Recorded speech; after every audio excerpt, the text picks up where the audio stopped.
Radha Madhava is over. You can sing Jai Radha Madhava.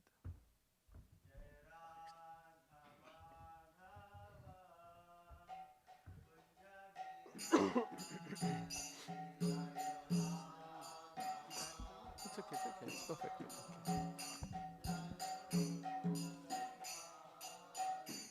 There's no.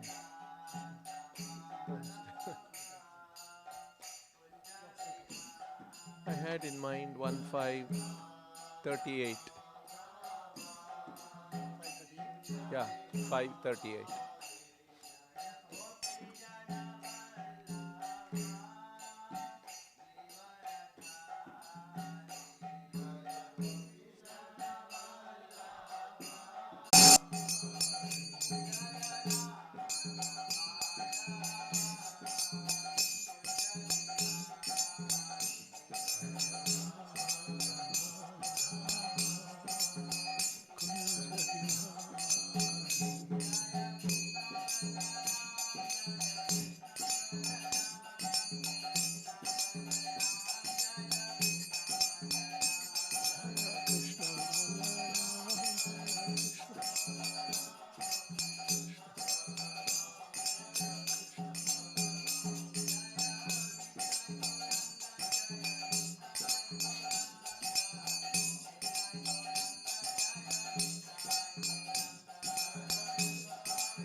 Jai Om Vishnupada Paramahamsa Parivrajakacharya Ashtottara Shatashi Srimad His Divine Grace Abhay Charan Bhaktivedanta Swami Srila Prabhupada Ki ISKCON Samsthapana Charya Savior of the whole world Srila Prabhupada Ki Ananta Koti Vaishnav Vrinda Ki Grantaraj Srimad Bhagavatam Ki Nitai Go Premanande Hari Hari Bo Om Namo Bhagavate Vasudevaya Om Namo Bhagavate Vasudevaya Om Namo Bhagavate Vasudevaya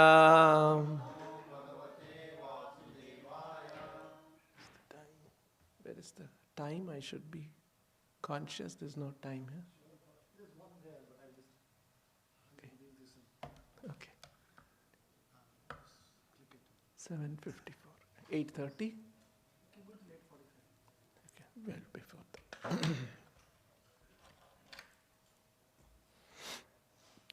Reading from Srimad Bhagavatam, Canto 1, Chapter 5, text number 38.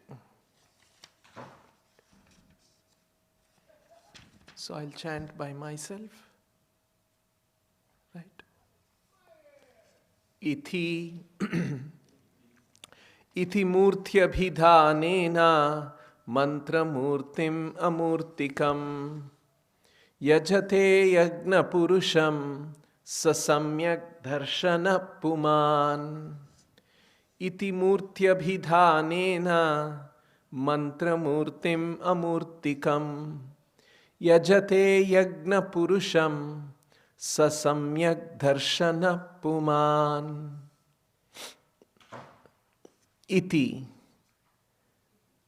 thus Murti representation abhidhanena, in sound, mantramurtim, form representation of transcendental sound, amurtikam, the Lord who has no material form, yajate, worship, yajna, Vishnu, Purusham, the personality of Godhead, Saha, he alone, Samyak, perfectly, Darshanaha, one who has seen, Puman, person. Translation and purport by His Divine Grace A.C. Bhaktivedanta Swami Srila Prabhupada. Thus, he is the actual seer who worships in the form of transcendental sound representation the Supreme Personality of Godhead Vishnu, who has no material form. Translation with repetition. Thus, he is the actual seer who worships in the form of transcendental sound representation the Supreme Personality of Godhead, Vishnu, who has no material form. Purport by Srila Prabhupada.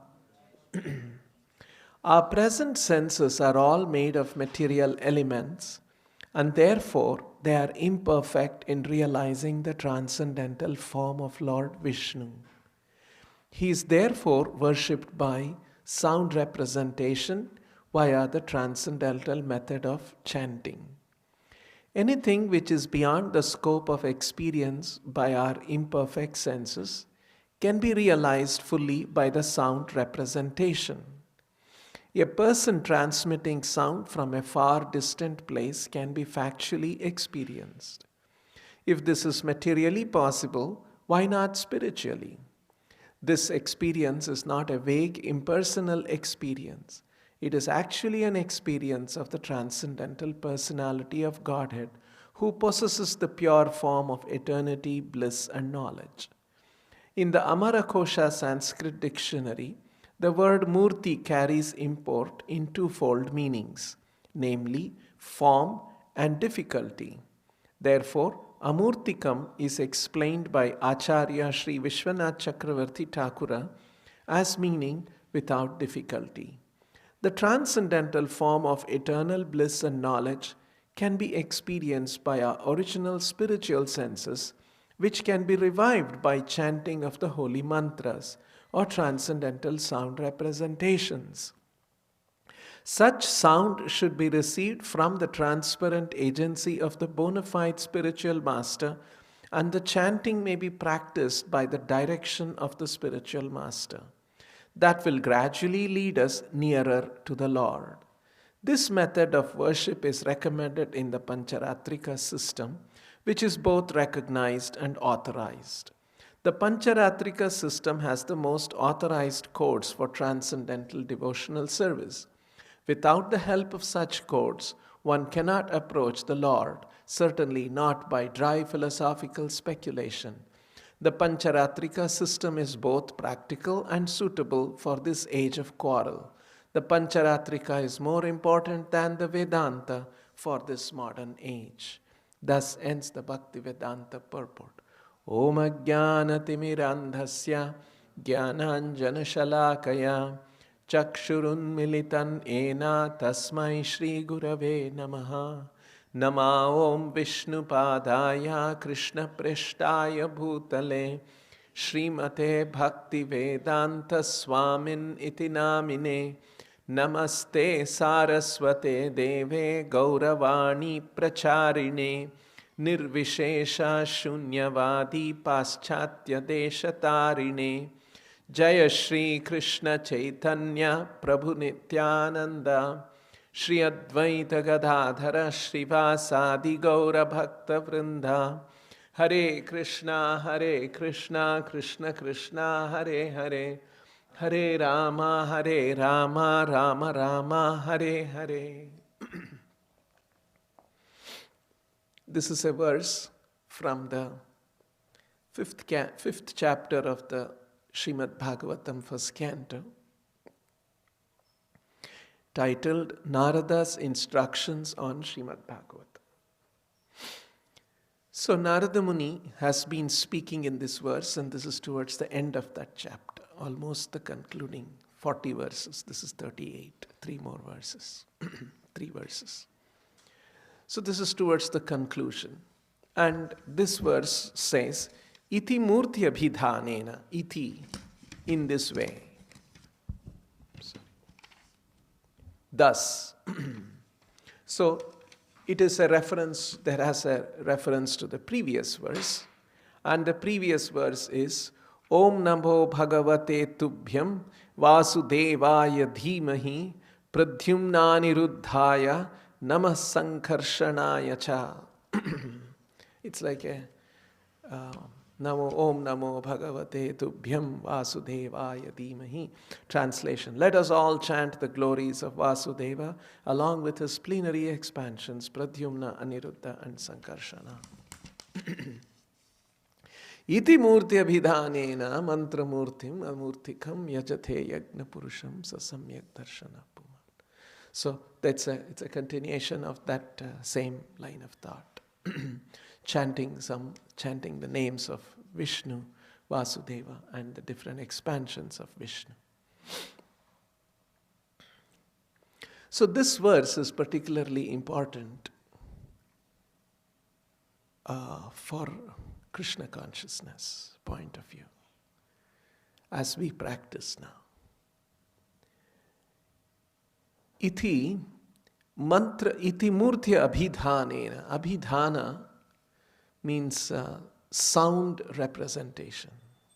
Sound. Abhidhana means speaking, speech, name, sound, all of those kind of ideas. Abhidhana. And murti is representation. Vigraha, murti is a representation of sound. Iti murti abhidhanena. By such sound representation. Iti murti abhidhanena. Mantra murtim. Mantra also means the chant. Mantra. And murti. Murti again means representation. So it's representation of the sound. Of the transcendental mantra sound. Iti murti abhidhanena mantra murtim amurtikam. Amurtikam. Murti means form. Amurti means no form. But here it means one who has no material form. We'll talk about that a little later. Why and how we understand it that way. So, Yajate yagna purusham. In this way, one worships yajate, yajana is to worship. One worships yagna purusham. Vishnu, Krishna, he is the yagna purusha. And by doing such worship, yajate yagna purusham, sasamyak darshana puman. Samyak means complete, perfect. Darshana means to see or to realize. Puman, a person. So basically this verse is saying that in this way, referring to the previous verse, Om Namo Bhagavate Tubhyam Vasudevaya and all of that.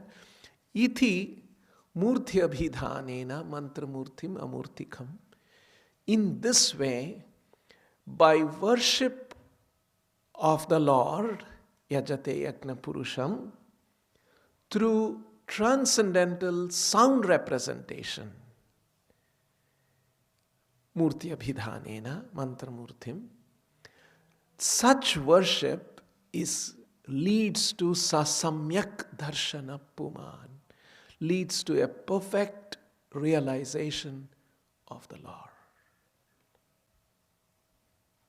So, thus he is the actual seer, Samyak Darshana, who worships, Yajate, in the form of transcendental sound representation.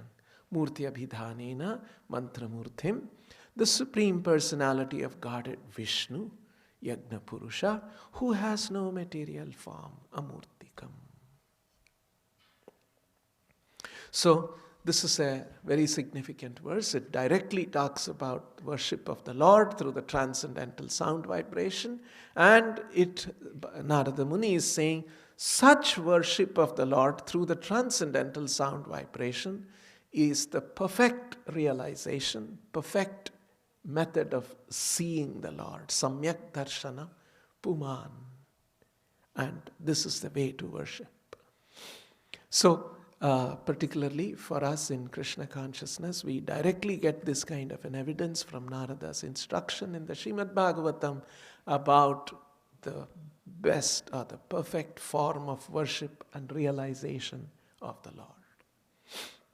So, Prabhupada has explained in the purport that right now our senses are material. We have eyes, which has lens, which captures an image coming from light on the retina. So these are all material elements manipulating. The Lord is transcendental to material.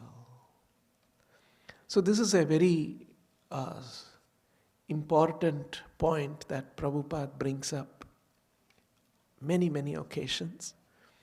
The Lord's position being transcendental, meaning something that is beyond matter, material plane. So, in the 4th chapter of the Gita, Krishna also asserts that Janma karma chame divyam evam yo veti tattvataha. My appearance, my activities are all divyam, not material, transcendental. So now, anything that is transcendental, beyond senses, beyond material plane, if we have to become cognizant of it, if we want to become aware of it, then it requires a transcendental method. And that method is the chanting of the names of the Lord, which is a transcendental representation, sound representation of the Lord. So that transcendental Lord has multiple representations. One of them is the sound representation. Another is the Vigraha representation. Now the Vigraha, somebody may say, is material. It is stone, it is metal, it is wood. Yes, in one sense it is. But all of this material is also coming from the Lord. It's an energy of the Lord. There is an expression in Sanskrit, Kaivalya. Kaivalya means unified oneness. The Lord and the Lord's energies. The Lord's energy is an emanation of the Lord. That emanation of the Lord is one with the Lord, because there is no difference. Is one with that's why the energy and the energetic, the Lord, are unified one. And that is conveyed by the word Kaivalya, meaning unified oneness. So, the Lord and His energy, it may be even the material energy, are one in a sense. And hence, an energy of the Lord, material elements, can be used according to a certain code of a certain procedure mentioned by the Lord in the form of a Vigraha, and by a certain process of prana pratishta, then that Lord begins to manifest His presence through that material form made Vigraha. And now for practical purposes, He is present there and non-different from the Lord. So, Vigraha is one representation of the Lord, and his transcendental position is in no way minimized or reduced because he has appeared in the form of a stone or a wood or metal. Because Lord can manifest his Shakti, his presence through these elements, which are his elements, his energy. So just like the Vigraha is one representation, sound is another representation. And sound could be, you may say, the sound is also vibration of air and then it's striking our eardrums and all. Yes, but just like Vigraha is a material, is a representation of the Lord, transcendental Lord, in the same way, through the sound also the Lord can manifest his presence. And that presence of the Lord through the sound is especially being recognized and glorified in these verses by Narada Muni. So there is a very special aspect, iti murti abhidhana, sound representation of the Lord, and mantra murthim, amurtikam. He is amurtikam. So these words come up in the Vedic literatures that the Lord is amurtikam. So murti means vigraha or a form, and amurti means one who has no form. So how do we understand these words in the Shastra? The Lord is amurtikam. No, one meaning is that the Lord has no form. And yes, there is a truth to that. There is an aspect of the Lord where there is no form. And that is the Brahman. Another way of looking at it is amurtikam. These words have to be, the words in the Shastra, Sanskrit is such a language that it has many, many connotations. The words have. In fact, that's the nature of Sanskrit language, and also enables very, very confidential truths to be written like this. And people who don't have the necessary qualifications, they will go all over going round and round and never figure out what is the meaning of these words and never be able to come to the right conclusion.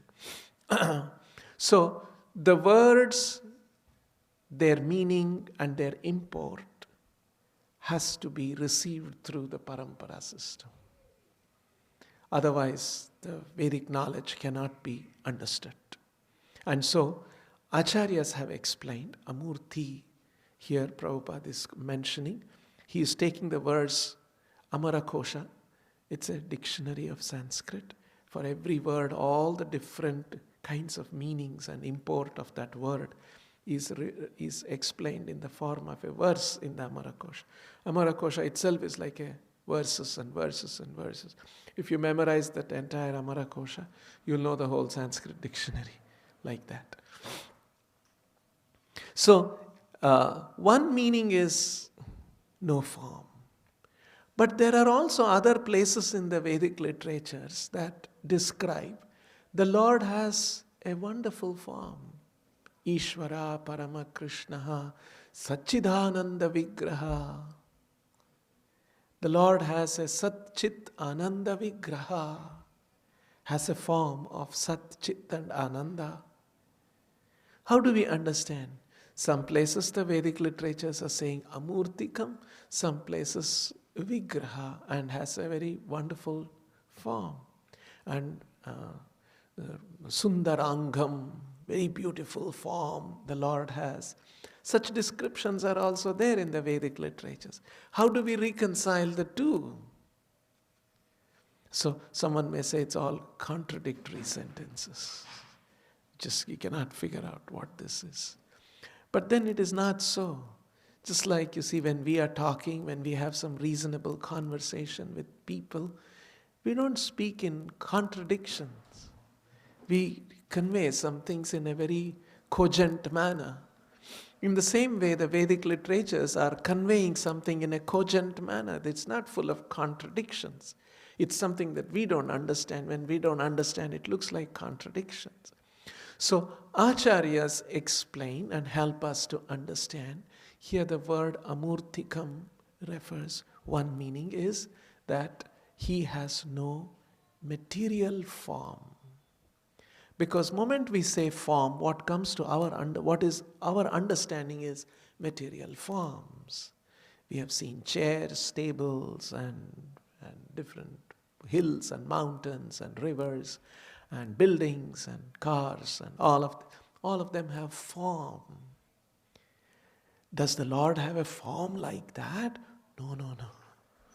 Because all these forms are temporary forms. You may buy a very good car today.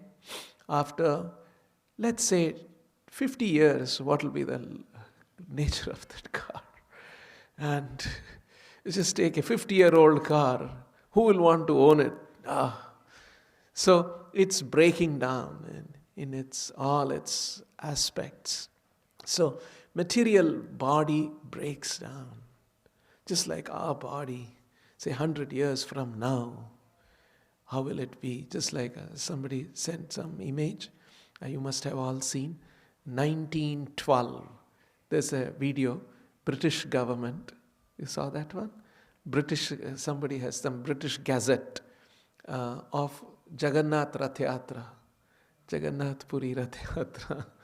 And so there are a lot of people there, pandas, banging on the gong like they do now. It was happening in 1912. And so as I was watching all those people and very, fully absorbed in banging the gong and all of that and bringing the deity of Jagannath. And I was just thinking, where are all these people today? And of course, they all are good souls. They did service to Jagannath. They must be blessed somewhere. But those people who are there, and then there are some white men also standing and watching and all of that. No one exists, right, in those forms. Everyone is gone. So the forms that we see are temporary forms, and Krishna's form is Sat Chit Ananda. Sat means eternal. He has an eternal form. So when the Vedic literatures are trying to describe that form of the Lord, which is not material form, please don't mistake that when I say form, when I say form, what comes to your mind is the form of this body, this cars and buildings and all of that, which deteriorate with time. Lord's form is not like that. So to convey that, no, has no form. Amurtikam. So this is the import of the one import. And then here, Vishwanath Chakravarti Thakura, great acharyas, who are actually on a spiritual plane in touch with the Lord, who understand the meanings of these words, and they further explain. And there are two imports of the word amurtikam. Murti means, murti carries import twofold meanings, namely form and difficulty. Therefore, amurtikam is explained by Vishwanath Chakravarti Thakura as meaning without difficulty. The transcendental form of eternal bliss and knowledge can be experienced by our original spiritual senses, which can be revived by chanting the holy mantras or transcendental sound representations. So one can experience that transcendental form without difficulty when we purify our senses by the chanting of the mantras which describe the Lord's qualities, Lord's name, and so on. So that's another explanation given by acharyas. So by worship of such transcendental, by such chanting of the holy names of the Lord, what happens? Because the Lord's holy name and Lord are non-different. And how does that work? How does the chanting work? When we chant the holy name, we associate with the Lord. So when you associate with somebody, you get influenced by that person. Right? When you associate with someone who's got a disease, you get influenced by that disease. If you associate with a drunkard, you can get influenced into drinking. So in the same way, when you associate with the Lord, who is Purnam and Pavitram, Paramam Pavitram, we get purified. Our senses get purified. So this chanting of the name, why it is so important, why we do that every day, it is because that we want to purify our consciousness, we want to purify our existence, we want to purify our mind, we want to purify our thinking, we want to purify our existence. And that is enabled by the holy name, chanting of the holy name, which is a sound representation of the Lord. And by doing that, Chaitanya Mahaprabhu describes many effects happen. Many things happen by chanting the holy name. And the first and the foremost effect of chanting is cleansing of the mind. Chetodharpanam arjanam. What are the other effects? Bhava maha dhavagni nirvapanam. Agni, there is a bhava maha dhavagni, which means there is a fire of material existence burning in the heart. And that fire is actually material desires. When you have a material conception of life, I'm a man, I'm of this world, and this is what the world is. And the world says that you should be a rich man, you should be a powerful man, you should be a well-known man, and then you work for all those things.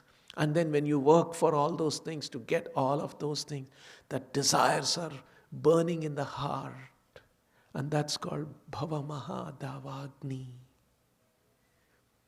So when we chant the Lord's names, one of the things that happens is that we begin to realize that all of these material things are just fleeting. It has no real substance. What is this big deal? Why should I be pursuing all these things? And when that realization comes about by the influence of the chanting of the holy name, and that is what has happened to all of us to different degrees and is continuing to happen to us to greater and greater degrees as we chant and we do our spiritual life, practice spiritual life. So that is the meaning of extinguishing the burning fire in the heart. Bhava maha dhavagni nirvapanam. And Shreya Kairava Chandrika Vitharanam. And the holy name not only puts out the fire and also soothes the heart. You know, one can, these material pursuits and all of those things can really tire the soul. And when the living entity realizes that, oh my God, I'm trying to enjoy, you compete with peers and you're jealous about somebody's success and then you're struggling and all of that, and then you begin to realize that this is not worth it.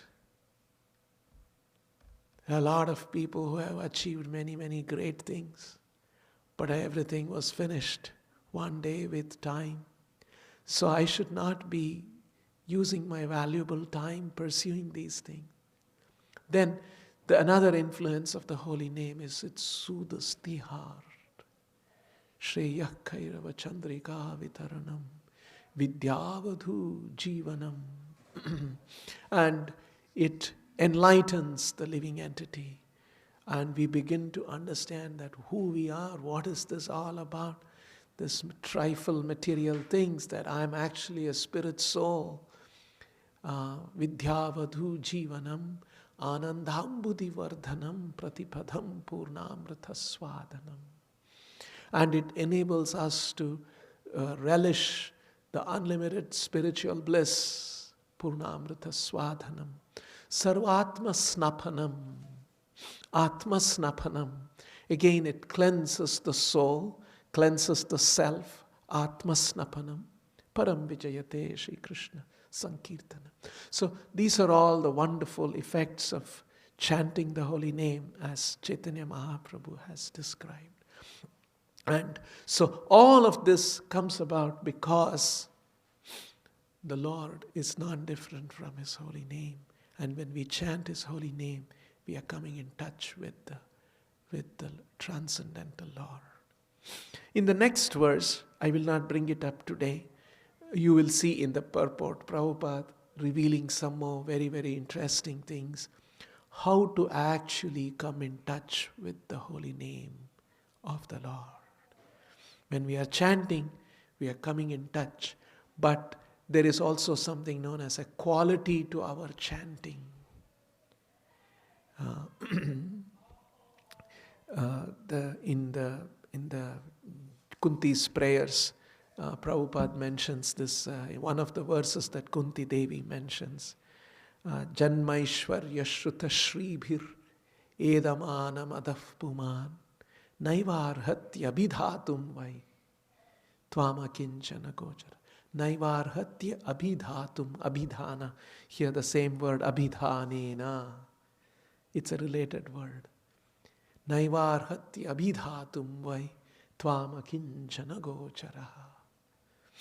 She's saying, Kunti Devi is saying, Janmaishwarya Shruta Shribhir Edamana Madhav Puman.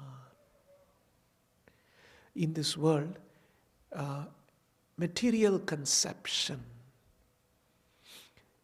In the Bhagavad Gita, there's one verse Prabhupada explains. The most important symptom of the practice of yoga, when you practice yoga, there must be some symptoms. Just like you have some disease and you go to your doctor and the doctor gives you some medicine. And you take the medicine overnight and then you wake up next morning, you are expecting some medicine has worked, right? You must be able to see some change next morning. And you see some change and you take another dose of medicine and again another 8 hours or so, you see some more change, right? You expect the change to happen. And if the changes are not happening, you think, what's this? The doctor has not diagnosed properly, not given me good medicine. In the same way, when we practice yoga, what is it that change that is supposed to come about? And Prabhupada explains very nicely. Gradually, one should become detached from the material conception of life. That's the symptom. That's the medicine. That's the effect that our practice of yoga should bring about. To become detached gradually from the material conception of life. The material conception of life is captured by Kunti Devi by these words, Janmaishwarya Shruta Shribhir Edhamana. Edhamana means to increase, to enhance, to amplify it. What is it? Janma, Aishwarya, Shruta, Shri. These are the 4 things that one wants to expand and enhance in a material conception of life. One wants to have good birth, Janma, Aishwarya, wealth, opulence, Shruta, great learning, and Shri, beautiful form. So one wants to enhance their birth, wealth, learning, and looks and appearance and all of that. Janma Ishwarya Shruta Shribhir Edhamana means to expand, enhance it. Madaha, and one who has become fully engrossed in that. And mad after that, Edamana Madhav Puman. And then Kunti Devi is saying, Janmaishwarya Shruta Shribhir Edamana Madhav Puman Naivarhatya Abhidhatum Vai. such people who are in that kind of a frame of mind, they want to expand and they're all this Janma, Aishwarya, Shruta, Shri, so that which enables them to lord over and enjoy the material world, who are mad after such things, Naiva arhati abhidhatum. They cannot abhidhatum, chant, call out your name. Naiva arhati abhidhatum vai tvam akinchana gochara. Because, my dear Lord, you can be perceived gochara by one who is free from all these material possessions. So that's your nature. And so people who are wanting to expand Janma Aishwarya Shruta Shri, they cannot call out your name properly. So in that purport, Prabhupada explains that chanting of the Lord's name, there is a quality associated with it. And we must strive for that quality of chanting. And what is that quality chanting? In the tomorrow's verse, we will read that one. Very interesting points are being mentioned by Prabhupada. So there is quality to such chanting, and when we improve our quality, we will have more and more direct contact with the Lord and association with the Lord. And by such association of the Lord, one can become purified. And when one's senses are purified in that way, samyak darshana puman, one can have perfect darshana. Darshana means to see. Darshana also means to perceive. Darshana also means to realize. One can have perfect perception and realization of that Lord who has no material form. So it's very interesting, this verse. Directly Narada Muni is saying, iti murti abhidhanena mantra murti mamurtikham yajate yagna purusham sasamyak darshana puman. One can have samyak darshana, complete, perfect perception of the Lord through this process of worship. Which process of worship? Yajate mantra murtim, murti abhidhanena, by the sound representation of the worship of the Lord. So, Bhagavatam, in different places, this is being emphasized, but it was actually Chaitanya Mahaprabhu who took these verses and pointed out that this is the method that is recommended for this age, and that's the most effective method, and Prabhupada popularized that all over the world. So, if there are any questions, I'll try to answer them. Oh, 8:30 was the time he said? Okay. If anyone has any questions, anything.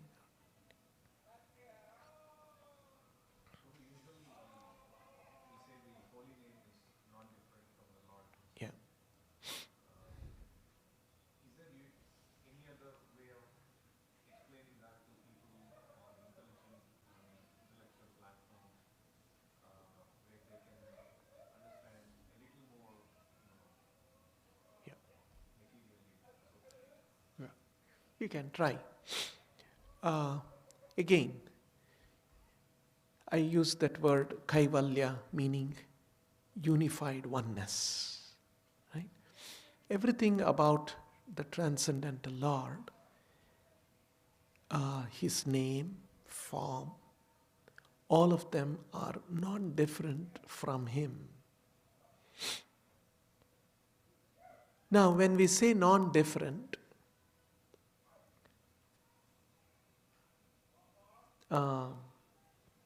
His name, His form, His pastimes, His attributes, His spiritual world, all of them are non-different. Then, actually, when you say two things are non-different, first of all, you said two things, and now you're saying non-different. How does that work? That is why it requires Chaitanya Mahaprabhu's Siddhanta that there is difference and non-difference. So, Lord's holy name is another manifestation of the Lord, and they are non-different.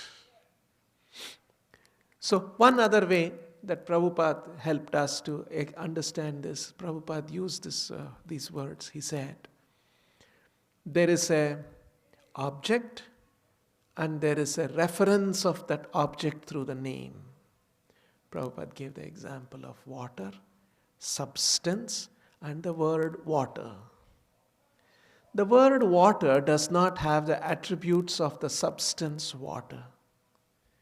The word sugar does not have the attributes of the substance sugar.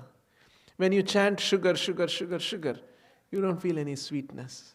Suppose you're drinking milk or coffee or tea. We don't drink coffee and tea. We're drinking, say, juice, fruit juice. And you find that somebody who made the fruit juice didn't put enough sugar.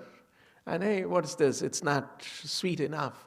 Then you tell them, no, you just say sugar, sugar, sugar, and then drink, it'll become all right. No, it will not become all right. Because the word sugar does not have the sweetness of sugar. It's a reference and the referent are different. But in the transcendental world, the reference and the referent are one and the same. The word Krishna has all of the attributes of Krishna because that is the nature of the Lord, Kaivalya, unified oneness is the attribute, is the nature of the Lord. So like this we can try to help intellectually understand. It's like telling you that you see this nice mango ice cream we have made and it is very tasty, and I'm trying to intellectually make you understand that how tasty this ice cream is, and you can go on intellectually trying to understand. The best way to understand how tasty that ice cream is, right? To relish it, to experience it ourselves. In the same way, we may try to help somebody intellectually understand that, and we must do, because that's part of our preaching, and we do that. But the real experience is by actually coming to the platform of chanting, purely quality chanting, and coming to experience that. And at least we know the references that we have of great acharyas like Rupa Goswami, who said that, how sad that I have only one tongue and only one pair of ears to chant and hear the holy name. I wish I had 1,000 tongues so that I could chant in all of them. At least these acharya statements, it gives us an understanding that how sweet it must be, the holy name. So, these are all the statements given in the Vedic literatures, and we should intellectually articulate that for someone to understand, but we should also encourage them that we can come to that point of experiencing it. This is not a matter of just an intellectual understanding. Also, one has to come to that platform of realizing that and encourage them to chant. Also, we should remember, when we are talking to some very, very new people, we should not talk too much about the glories of the holy name, because that's an offense. We can talk about the holy name, but don't extol the glories of the holy name if they are faithless people. And because that may disturb them and they may minimize the holy name, and the people are all exaggerating, may commit more offenses which will distance them from experiencing spiritual truths, because these are all wonderful spiritual truths. And so we don't extol the glories of to preach the glories of the holy name to a faithless person is the 9th offense to the holy name. So we must not do that. But at the same time, if you find someone is interested, we may attempt to explain to them these things so that to inspire them to chant and understand. So these are some of the methods by which Srila Prabhupada also encouraged. And if we are, it's an art, it's something that you have to cultivate over a period of time and learn the science and the art of chanting to be able to realize the full benefits of the chanting of the holy name. We'll stop here. Grantaraj Srimad Bhagavatam ki, Srila Prabhupada ki, Shri Krishna Balarama ki, Shri Nitai Gauranga ki, Srinivasa Govinda ki, Prahalad Narsimhadev ki, Nitai Go Premananda.